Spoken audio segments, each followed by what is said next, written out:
करायचं स्मरण. जय जय रघुवीर समर्थ. श्री समर्थ कृपेने एक सुंदर असा बोध, एक सुंदर असं श्रवण आपल्याला प्राप्त झालेलं आहे. या श्रवणाच्या माध्यमातून उत्तमाचं सामर्थ्यसुद्धा समर्थांनी प्राप्त करून दिलेलं आहे. बघा, प्रत्यक्षपणे भाग कसा दिलेला आहे, नक्कीच श्रवण करूया. समर्थ म्हणाले, आपल्या जीवनामध्ये, आपल्या आयुष्यामध्ये ज्याप्रमाणे विषय वासना आहेत, काम, क्रोध, लोभ, मद, मत्सर, दंभ, संशय आणि चिंता, त्याचप्रमाणे आपल्यावरती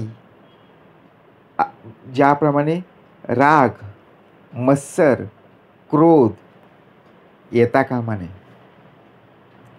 त्या रागावर नियंत्रण ठेवणं खूप गरजेचं आहे. रागाच्या भरात आपण काही काही करत असतो ते आपल्यालाच माहीत. समर्थांनी उत्तमाचा भाग दिलेला आहे. एखादं क्षुल्लक कारण असेल, ते कारण आपण जर समजून घेतलं तर तो वाद बघा प्रत्यक्षपणे टळला जाईल. परंतु जिथे संवाद पाहायला मिळायचा तिथे आता वाद पाहायला मिळतो. कारण जीवन असा एक रंगमंच आहे जिथे आपल्याला माहीत नसतं की आपली पुढील भूमिका काय आहे. आपण बोलता बोलता मित्रांशी भांडणं होत असतात. बघा, एखादा शब्द, त्या शब्दामुळे आलेला राग, परंतु जर रागावर नियंत्रण ठेवलं नाही तर शेवटी टोकापर्यंत पाऊल उचलावं लागतं. कारण सगळे निर्णय हे आपले नसतात, तर काही निर्णय हे वेळेचे सुद्धा असतात. आपण विचार करायचो, अरे एखादा शब्द आपल्या मुखातून निघावा आणि तो आपला वैरी व्हावा. असा कोणता शब्द आहे? विचार करा. म्हणून समर्थ म्हणाले, शब्द बोलण्यापूर्वी विचार केले पाहिजे, विचार करता आले पाहिजे. बोलून झाल्यानंतर विचार करत बसू नका. म्हणजेच काय, आपण जे निर्णय घेत असतो ते बरोबर ठरतात का हे पाहिलं पाहिजे.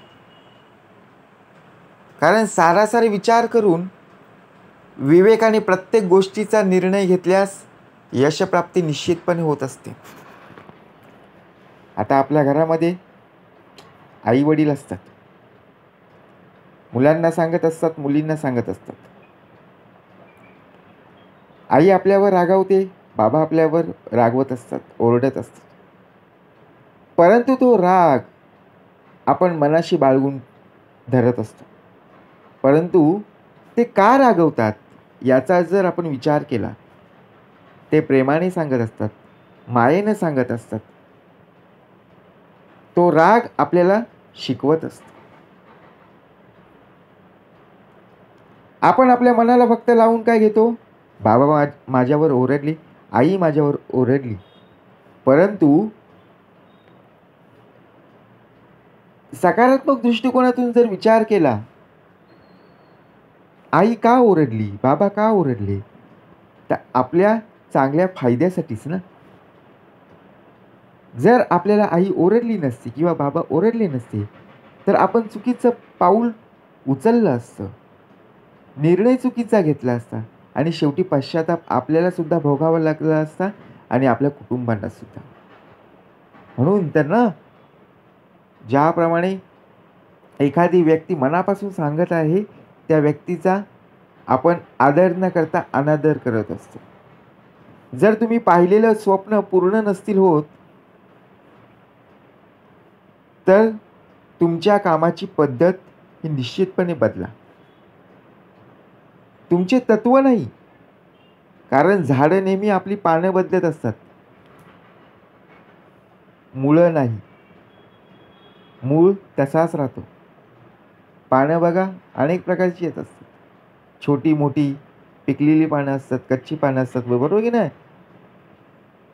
हिरवीगार पानं आणि पिवळसर पानं. परंतु मूळ हा निश्चित असतो.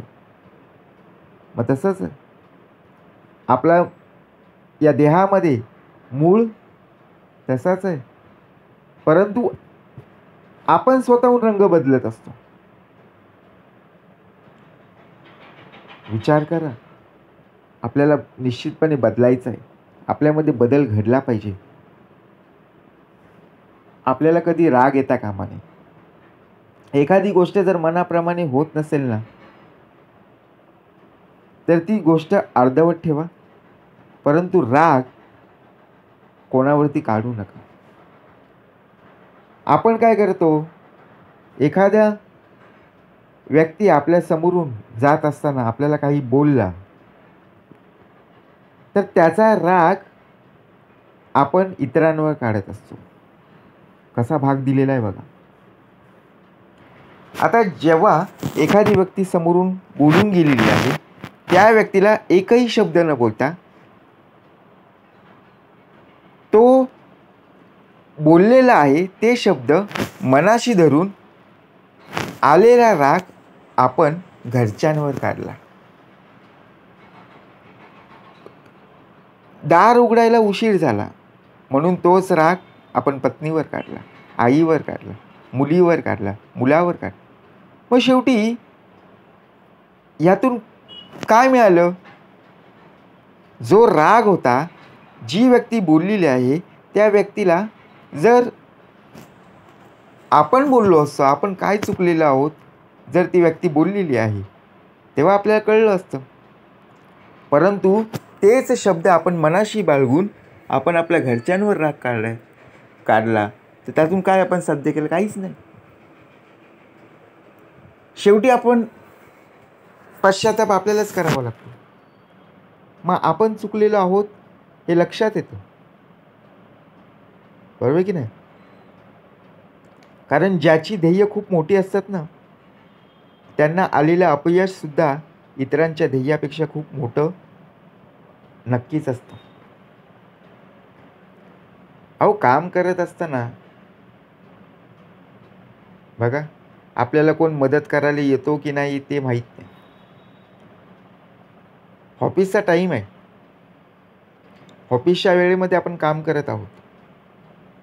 जर आपलेच मित्रपरिवार, बघा सुटण्याची वेळ आहे आणि आपले मित्रपरिवार इतरांना मदत करतायत, परंतु आपल्याला जर करत नसतील, 6चा ऑफिस टाईम बंद आहे, 6ची वेळ आहे आपल्याला जाण्याची, परंतु आपलं काम अजून अपूर्ण आहे.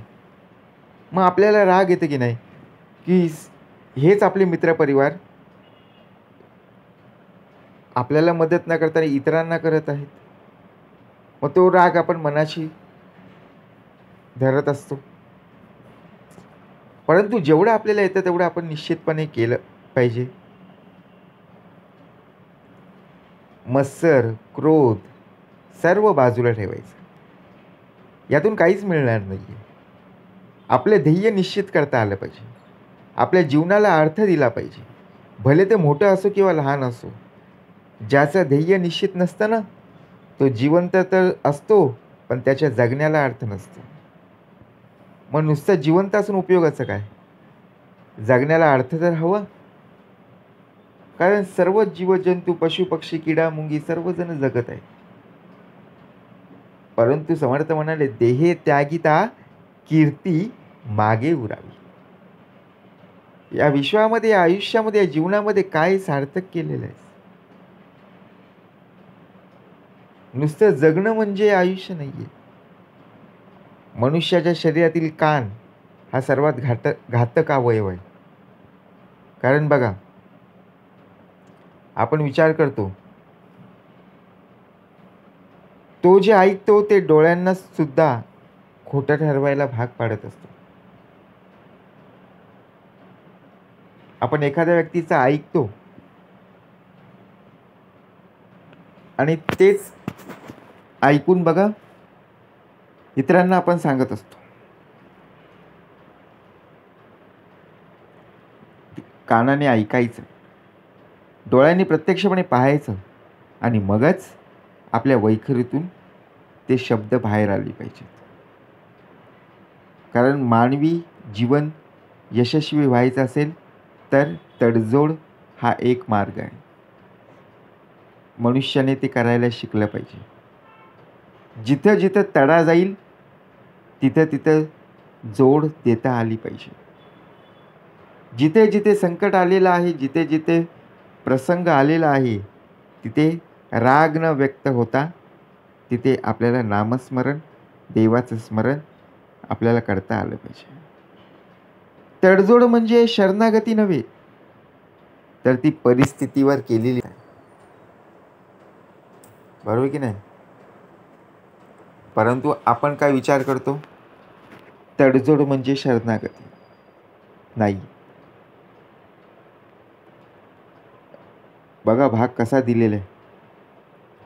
रागावर नियंत्रण ठेवायचं सहजासहजी नाही होतो. आपण कितीतरी प्रयत्न करतो, परंतु ज्याप्रमाणे एखाद्या मनुष्याला बघा दुःख येत असतं, परंतु त्या दुःखामागे अनेक कारणं असतात आणि त्यामुळे त्या देहाचं संपूर्णपणे मनाचं संतुलन ढासळत असतं. एखाद्या व्यक्तीला जर काही मिळालं नाही, आपण एखाद्या समारंभामध्ये गेलो, कार्यक्रमाला गेलो, कोणाचा साखरपुडा असो, लग्न असो, हळद असो, वाढदिवस असो, बारसं असो, तिथे जर आपण गेलो आणि जर तिथे आपल्याला काही मिळालं नाही, कोणी आपली सोय केली नाही किंवा कोणी विचारलं नाही, तर आपल्याला राग येतो. परंतु तो राग किती मिनिटाचा असतो, परंतु तोच राग आपण सर्वांकडे व्यक्त करत असतो. लोक तेव्हा शांत असतात, पण जेव्हा आपला देह तिथून निघून जातो ना त्या जागेवरून, तेव्हा तीच लोक एकमेकांशी कुजबूज करत असतात. आपल्याला वाटतं की आपण रागाने लालबुंद झालो, जे मनात होतं ते बोलून गेलो, परंतु यातून काय साध्य झालं? आपण जे वागलो ते खरंच चांगलं होतं का?